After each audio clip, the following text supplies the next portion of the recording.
let's answer your burning questions that you have around Dubai, moving to Dubai, living in Dubai as a family, all those questions that you have on your mind, but you cannot find the answers anywhere.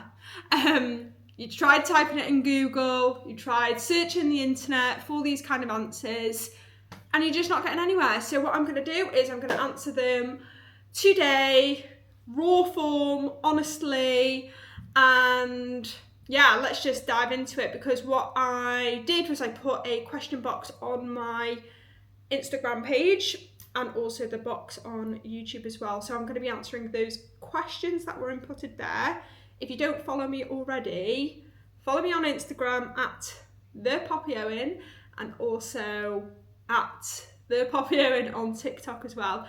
I put a lot of content out on there around living in Dubai, cost of Dubai, living in Dubai as a family of 4, moving to Dubai, what you need, all the amazing things that you can do in Dubai as well, incredible businesses that are in Dubai.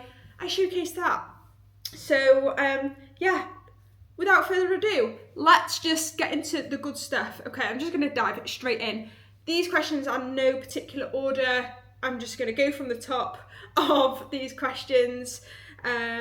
Some questions might be similar, but I will give you my honest opinion, honest answer. If I don't know the answer, I'll let you know as well. If I don't know the answer, normally it's because I haven't had that particular experience. For context, I am not an agent, an estate agent, or anything like that. I create content around Dubai.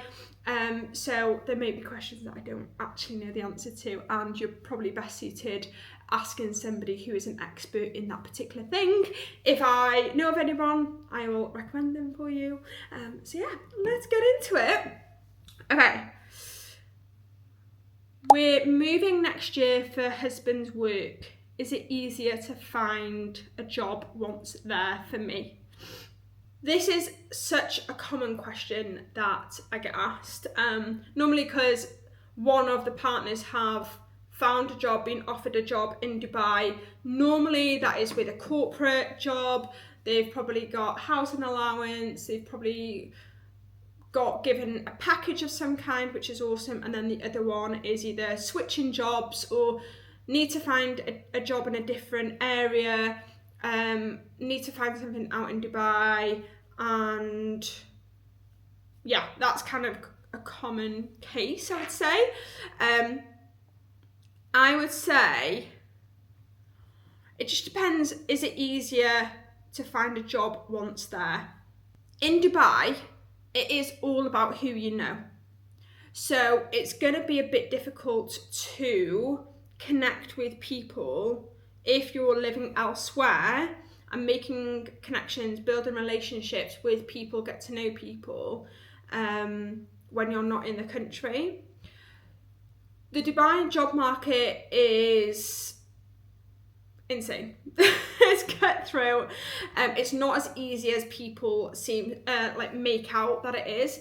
Majority of people do go into real estate because that's kind of the most flexible job, but there's no guaranteed income with that. It's commission, things like that. A lot of the jobs in Dubai, there is always going to be somebody out there who is willing to work more than you and for less money. That is the harsh reality, and I wish that wasn't the case, but it is. So when you're going for a job, you are literally competing towards thousands of hungry people who want that security, and yeah, there's probably someone more qualified who'll work more but be paid less, and yeah, it's difficult. The job market is difficult. So if you can secure something before moving here, then that would be more beneficial for you. I'm self-employed, so I've never had a job in Dubai, so I can't really comment on that, but hearing of the job market in Dubai, that is what I gather. Okay. Advice on health insurance, what network, prices vary so much, it's confusing. One of my yeah, this is another question that I get asked so much on my posts as well. You'll probably see it everywhere. Who do you go through for medical insurance? Now, honestly, I just went on insurancemarket.ae and we got quotes. Like, you obviously put in your details. It's just like any comparison website. And that's how we found our medical insurance. No two quotes are going to be the same because our family is going to be different to your family. The amount of people, the ages, health conditions, touch wood, we have never had to have a hospital visit in the last 3 years. We've never had to claim on the insurance or anything like that. So we don't really need a premium package or anything. All 4 of us are very fit and healthy, no conditions at all. So yeah, I mean, base that on whatever you want, but that's why we pay what we pay, and yeah, that's how we found our medical insurance. How do you pick the kids' schools? Who do you recommend to help with the immigration process? How do you pick the kids' schools? Okay, schools was a very difficult, I would say it's like a minefield, right? It's like there's so much choice. And I think for us, it only came down to 2 schools for us, to be honest, because we wanted something where we could commute easily to. It wasn't too much of a commute. And there's only a couple of schools around us that we liked the look of. There were some non-negotiables for us as a family, and it doesn't mean that you are going to have the same expectations or non-negotiables. We wanted a British school with a British curriculum. Like, we didn't want our kids to go to an international school or anything like that. So our choice narrowed a little bit, especially with the location. So we went to go and see one school, had a visit around the school, so you can book a visit.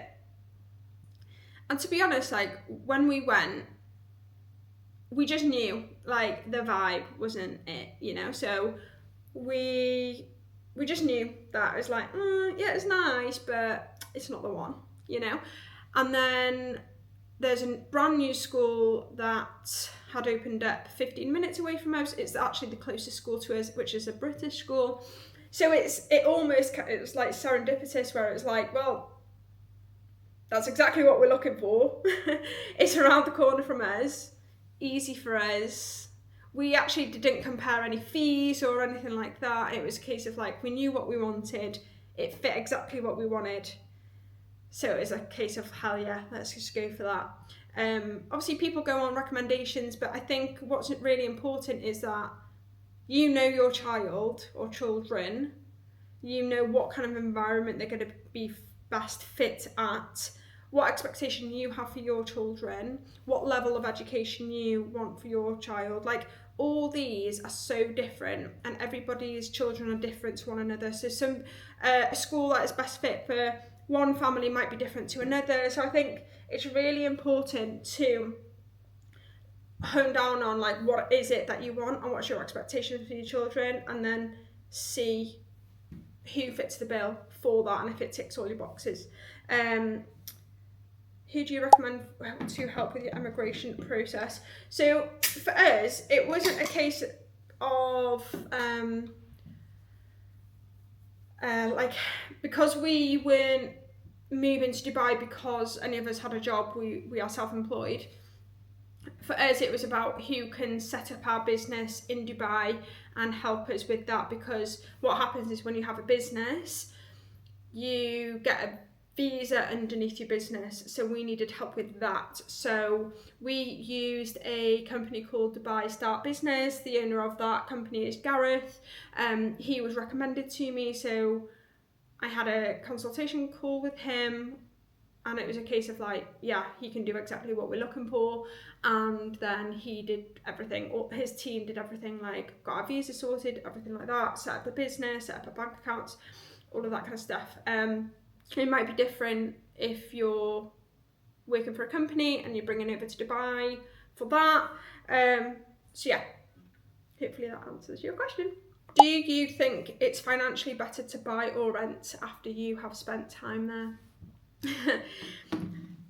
This is such a funny one because a lot of my content, you know, I mentioned that we rent in Dubai, we rent a house, we rent a car, we don't own anything in Dubai, we own properties in the UK, things like that. So I think this is each to your own, right? It's like it's about your relationship with money, what is best for you and your family, where do you want to invest your money, and things like that. So we all have this idea and this concept and this relationship with money. It's very individual. And for us, when we moved to Dubai, it was a case of we need to figure things out. We need to figure, is Dubai going to be the best place for us? Because when we first moved, my children were 2 years old and 4 months old. And we just wanted to try it for a year, get away from the UK. And for us at that time, we were just testing the waters. So there's going to be pros and cons for renting, buying. Pros for renting, obviously cash flow as well. And you can get a feel of every place before committing to something. Obviously, if you're buying, the pros to that is security, safety, like just knowing that something is your own, like but my view on investing money, it might be different to somebody else's. Like I would rather invest my money elsewhere that will give me a higher return on investment versus buying somewhere and not seeing the best return on investment. It all depends on property prices, all of that kind of jazz, all the, you know. However, being here for 3 years, we know that we haven't got any other plans to move elsewhere. We love Dubai. We do find it's our home and we have no plans to move anywhere. Never move. What we do know is that we're certain is we're not moving back to the UK, and we want to stay in Dubai for the foreseeable. Now, nothing is concrete. I don't want to plan the next 10, 20 years of my life. I live every day like it's, you know, as its own. But we want to stay here for the foreseeable.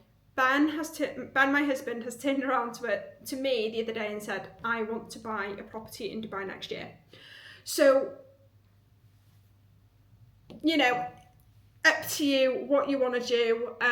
Do you really want to move to somewhere where you don't know the community, you haven't figured things out yet, you don't know how Dubai works, all of that kind of jazz.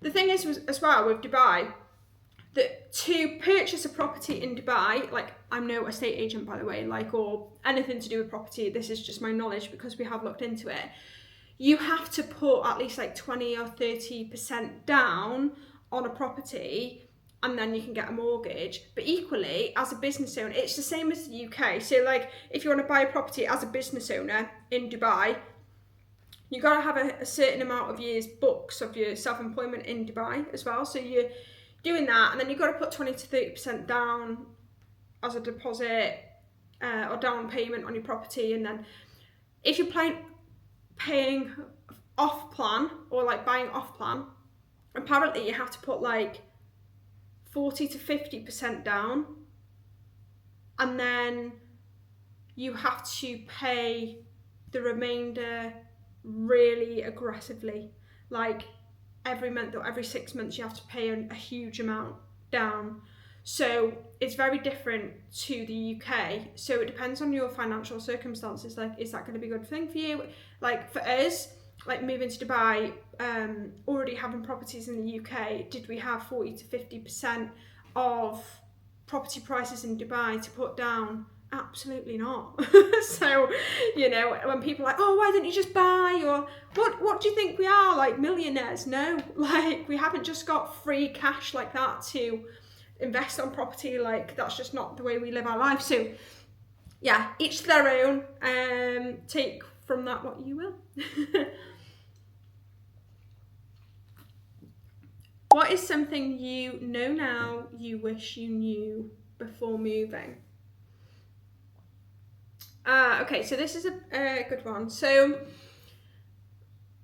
when we moved to Dubai, I was scrolling the property websites, you know, where they have it like all listed of what's available to rent and things like that, and you'd inquire about like renting, and then they'd be like, oh sorry, it's gone, and you're like, what?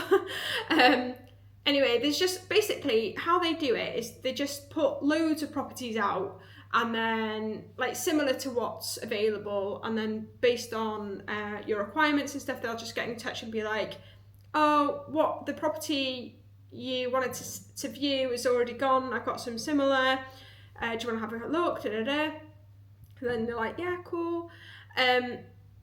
So when we first moved to Dubai 3 years ago, I had this agent that I was in contact with. He was lovely, and he really like sorted us out, because in Dubai you normally have to come here, do all of your Emirates ID, all that process, and it takes like 3 or 4 weeks. So a lot of people would stay in an Airbnb whilst they're figuring that out. You could be spending 10 grand on Airbnbs for a month or something extravagant, you know. And he turned around to us and was like, I've got a property for you, I'll do video, I'll Zoom you, like, I'll show you around the property. And we were like, yeah, buzzing. So we got that. And then he was like, and I'll do you a favour, you can, as soon as you move to Dubai, you can move into the property. As soon as you get here, we'll put the bills for the first month in our company name, so that you could just move into a villa. You don't have to go to a hotel, you don't have to stay anywhere, and we'll just switch it over once everything is completed. You've got your Emirates ID to get an Ajari, which is basically registering all your bills and stuff to your name and your property. And we were like, oh my god, this is too good to be true, to the point where we got to the airport and we were like, no, seriously, this is too good to be true. He turned up with roses for me and the girls, like, he sorted a driver from the airport to the villa, like, really went beyond for us, and yeah, really lovely. Anyway, we'd sent him the money for the villa for, I think it was 2 checks, so we paid 1 check before moving to Dubai, so that was done. Anyway, long story short, lovely. But what we later found out a year down the line, we had a knock on the door. The landlord of the property had mentioned to Ben, I haven't received any of the money for the rent property for the last year. And we were just like, what? Because what we normally do is pay the agent the checks, and then they'd cash it, and then they'd give the money to the landlord. So the money that we'd paid for that year, gave it to the agent, he hadn't paid it to the landlord. And we had just paid the 2nd year in full. So there'd been 2 years of money that we'd have sent to the agent that the landlord never received. So obviously that went to court, that went to police, and I just felt so sorry for the landlord. Luckily the landlord was like, you can stay here, like, you've paid, you've done your bit, like, this is my problem now. Lovely Emirati man, beautiful soul, like, he was just so lovely. But yeah, that was a situation. So long story short with that, relating to the question, what do I know now that I didn't back then, is that you can't really trust anybody. What I would do instead is if you're looking for a property in Dubai, find an estate agent, find somebody in that estate agent who is a specialist or an expert in that location of where you want to stay, because they're going to know the ins and outs of that community. They're going to be like, if you build up trust with that agent over time, you know, they're going to find something for you. But look up for a specialist, make sure that you see all of that documentation, all of that kind of stuff, because this guy did show me all the documentation, the company registration, everything. So yeah, that's what I would probably do with that. Okay. Has anything been harder to adapt to than you initially thought? Has anything been... Yeah, I think the hardest thing for me was finding my people. So I think it's taken 2 years to really find my people in Dubai. Like, you know, the people that you have the same banter with, the same vibe, the same sense of humour, that kind of stuff. Like, it has taken me a long time to find my people. So for me, you know, I was glad that I was with my family unit, my people. Otherwise, I feel like it might have been quite lonely if I didn't know anyone, especially because I work from home. I'm a business owner. I'm not going out and about seeing people all the time. I'm an introvert as well, so I'm never going to be somebody who walks up to someone and creates a conversation. Like, I'm just not that way inclined. I'm extroverted in my work, but when it comes to like, yeah, me, my people, everything, like I just keep myself to myself. So that was the hardest thing, and I didn't actually feel like it would be that hard, but it is, and I feel like everybody is in the same boat as well. Like, it's really difficult to meet people, especially having friends in your 30s, 40s, whatever it is, like meeting other people. If you're not extroverted, if you're not that way inclined, I feel like it is difficult. But for me, it's like I found our people like outside the school gates and seeing people regularly. Like, where can you see somebody regularly to strike up conversation or bump into somebody or get familiar or something, like go to the gym or go to the same coffee shop or something like that? Where can you see somebody regularly and be familiar with that? Do you do one-to-one consultations? I want to move my family out there but unsure where to start. Unfortunately not. This isn't my job.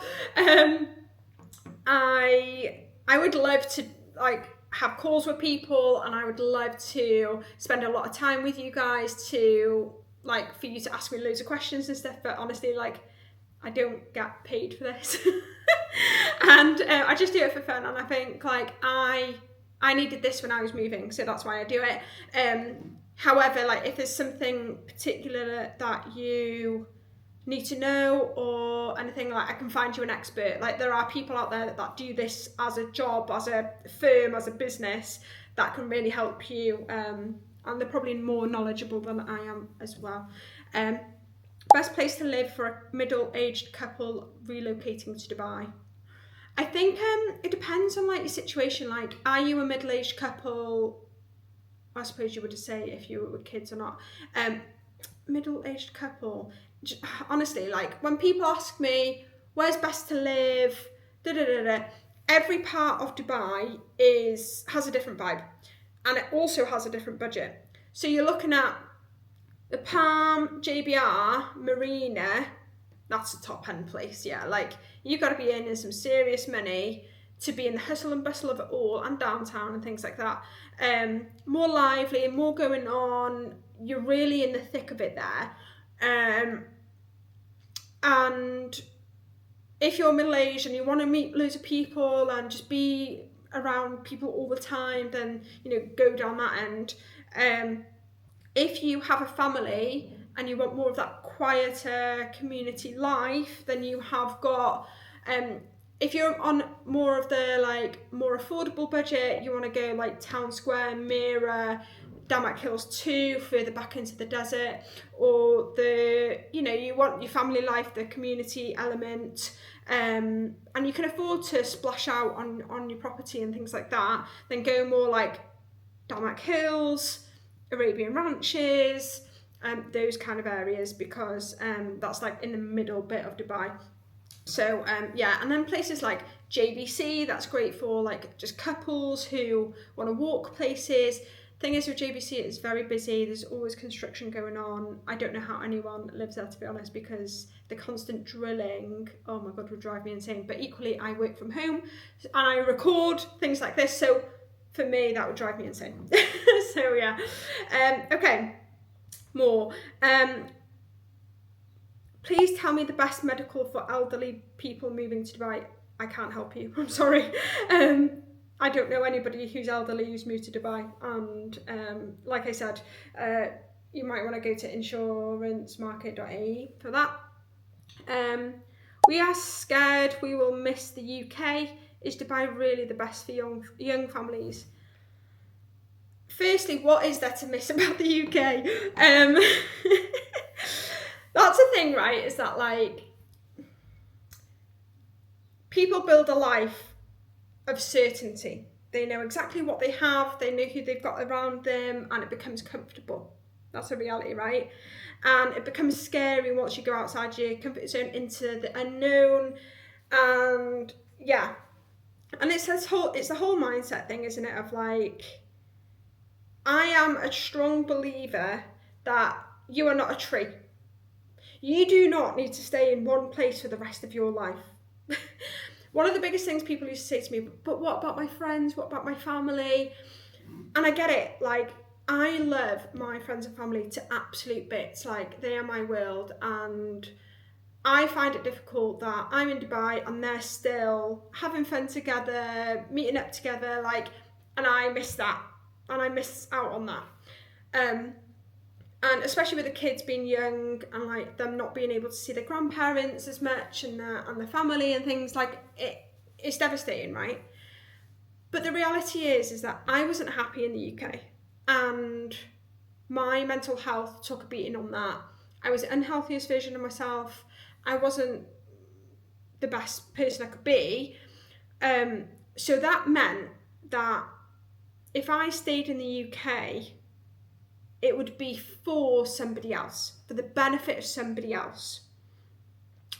So that would be like, I'd be living for my parents, for my friends, but what about me? Like, who's living for me? And like, who, you know, and it's just like, you are in control of your own life. And actually now, living here for 3 years, everybody said, oh my God, it's probably the best decision you've ever made because you've never been happier. We get to come on holiday.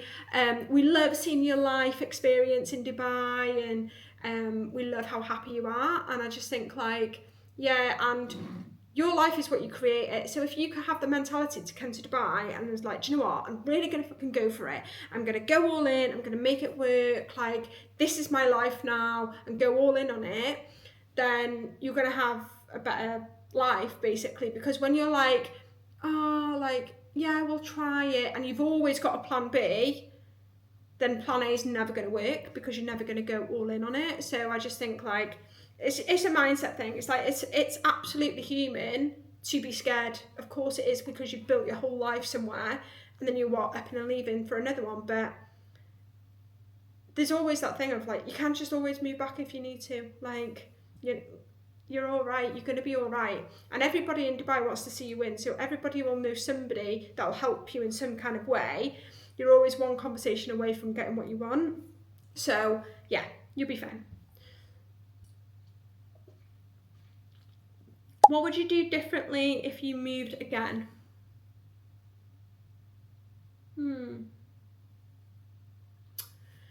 So in the first year that we moved here, what was that? So we moved December 2022. Yeah, 2022. For the first year, we had loads of work booked in the UK, so we actually flew back 6 times. And for a family of 4, flying back to the UK 6 times a year was insane. Like, we probably spent about 20 grand pounds on flights that year. Insane. So I probably wouldn't have gone back as much and really like made a go of it in Dubai and all in on Dubai, not going back to the UK as much maybe. But yeah, just like throw yourself into Dubai's life. Any negative points to living in Damac Hills 2? Travel times to the city. Is there any negatives? Like, if you don't like driving, then of course living half an hour away from anything, like, I say anything, but the main things in Dubai, like Dubai Mall is 35 minutes away. The marina is 35 minutes away. You've got, but the thing is in Damac Hills 2 as well, you've got 2 main roads of Dubai in a straight line that go to Damac Hills 2. So you're bypassing all the traffic, you're just going one big straight line for 30 minutes. I love the commute because, like, and I say commute, but it's very much a case of when we're going out on the weekend or we're doing something with the kids or whatever, it's a half an hour ride. I love it because we actually sit in the car, have conversation as a family, or I listen to a podcast or have my thinking time. I love it, and I actually just find it really beneficial to learn in that time as well. So I like it, and plus it's quiet. It's nice. So if you don't like driving, if you don't want to commute, then yeah, it's not going to be the best place for you. But in terms of negatives, I suppose like the only negative is that the security are quite high here. Really good, obviously, for safety. But when you have like removal vans, furniture deliveries, big like deliveries of any kind, you need to get a gate pass for them to come in to deliver to your house. That is a nightmare because sometimes you have to wait days at a time to get it approved. It's forced people to not get deliveries, waiting at the gate for approvals, and they haven't approved it in time or whatever. So that is a bit of a nightmare. Yeah, I would say like that's about it really. Like I'm a big advocate of D2. Like I've lived here for three years. Don't want to move anywhere else. So sorry, I can't like give you more bad news. What is the best piece of advice on settling in when you first move over? Get into a routine. So like what I would say is like get into some kind of a routine, like whether it go for a walk every day or get a food delivery by like a company on the same day every week, or just set your routine early on because it will make you feel more at ease and at home. And equally like throw yourself into community as well. So like go to the gym in the community or go to the parks where people hang out or whatever. Like just throw yourself in. That's what I would do. Okay, so I'm gonna move on to YouTube. So feedback on Janusia. Janusia.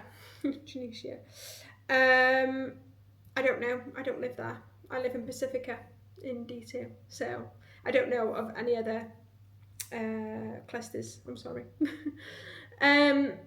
Regarding D2, a school being built was part of the master plan. Do you think it will get built within the next 5 years? Thanks, and I love your videos, by the way. Thank you so much. So when we moved here, there was a plan to have a school on master plan as well. 3 years down the line, still hasn't happened. So I haven't heard on the grapevine that a school is coming here. So I don't think it's going to be anytime soon. But there is still a lot of land that they haven't built on yet. So who knows? Probably definitely will be in the future because of the amount of like families that are here now and so many kids. And yeah, I wouldn't like, they probably will, but it's a case of when. But equally, have a look at the schools around. Like there's a couple of schools being built or have been built in Town Square.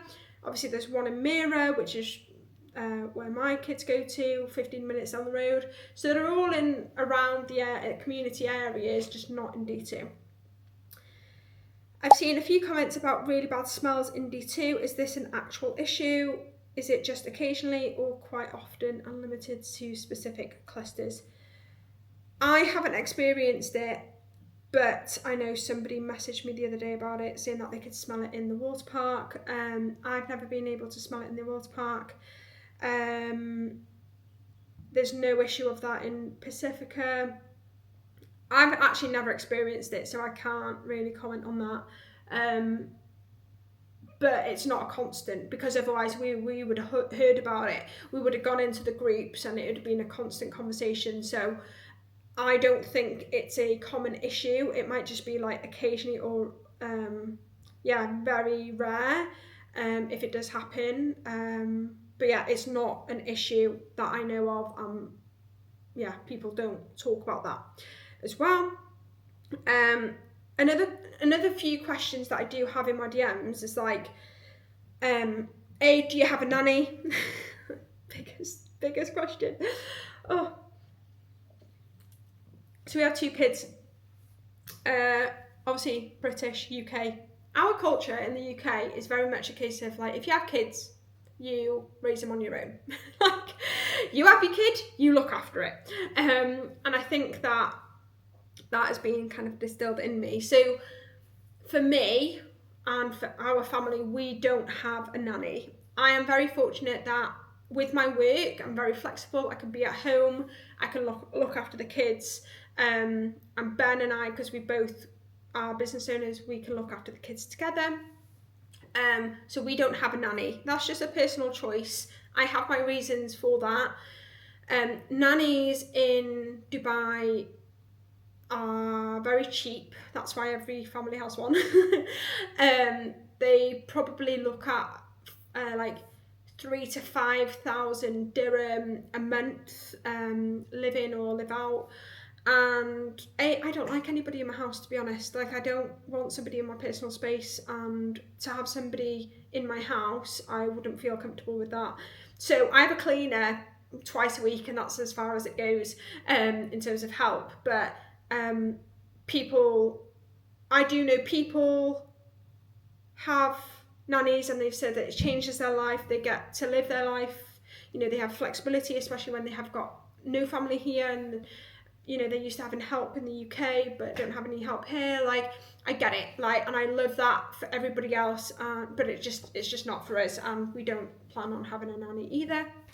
And then the next question that I get asked a lot is, what do you and your partner do for work? A lot of people on my social media think when I mention the cost of living in D2 or like Dubai life, like, oh my god, like, what do you do? So Ben and I both have businesses. We've always been self-employed. Like, I've been self-employed for 10 years. Ben's been self-employed for like 20 years or something. So he's always been self-employed, and I've been self-employed. My backstory is went to university, did fashion marketing in Manchester. Then I came out, started in recruitment. Then I started doing makeup application on the side.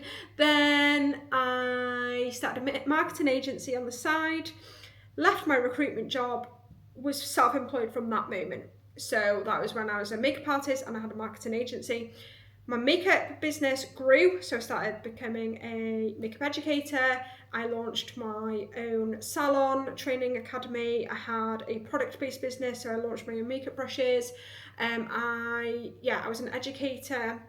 I had an events-based company as well, so I host an award ceremony every year. Loads of little things that I did, but I equally had my marketing agency as well. Worked with brands, businesses on their marketing, grew that, and then my makeup took over really.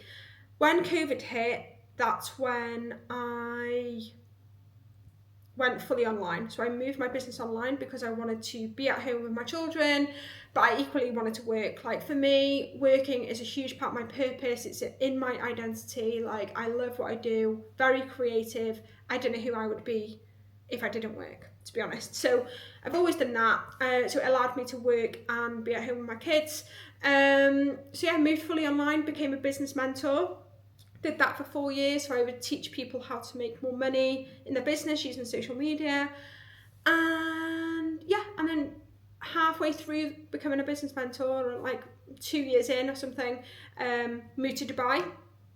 And did that for a few years. Now I do like more creative direction for brands and businesses, so looking at their marketing and looking at the creative direction of how to scale that, grow that.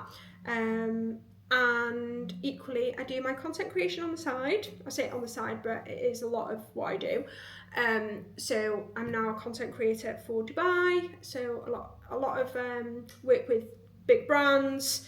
I'll create content for them. I'll post it on my profile. I'll get brand deals, partnerships, collaborations. Love it. I love doing that. It's just very creative. I've been doing it for the past 10 years anyway. I've been face to camera, and always done social media marketing with any business that I've built and created into multi-six figures. So it just makes sense for me. Ben, on the other hand, is a scaling coach. So he has been a professional and personal coach for a long time. Prior to that, he owned a gym, and when we moved to Dubai, I sold my makeup brush company, my product-based business. I closed down all my other businesses, so like my salon, my education part of the training academy, like closed all that down, and Ben sold his gym. He had like a 10,000 square foot gym, and then he sold that to my brother, and he went all in on coaching. Prior to that, before as well, like he was doing that. He's been a full-time coach for the past 6-7 years.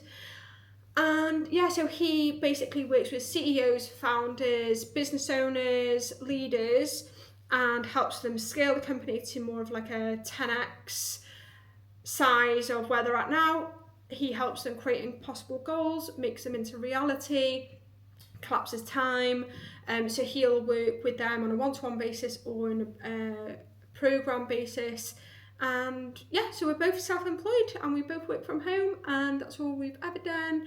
A lot of our clients are worldwide: America, UK, Dubai, you know, all the amazing places. So yeah, we're very lucky to have that business. And yeah, so when people are like, what do you do for work? Is it something I could do? Well, I mean, we've been doing it for the past 10 years, so you know. So yeah, so that is basically the questions. I'm just gonna have a little look, see if anyone's written any more. No, I think that's all for now. But if you have any other questions, pop them below and I'll answer them to the best of my ability. Thank you so much for watching. Please, can you do me a favour? Can you like this video, subscribe to my channel, and yeah, give it a big thumbs up, because it'll really help me out so I can help more people, and hopefully I can make things a lot easier for you and your process of moving to Dubai or living in Dubai, or just want recommendations of any kind. So yeah, thank you so much. I'll catch you soon.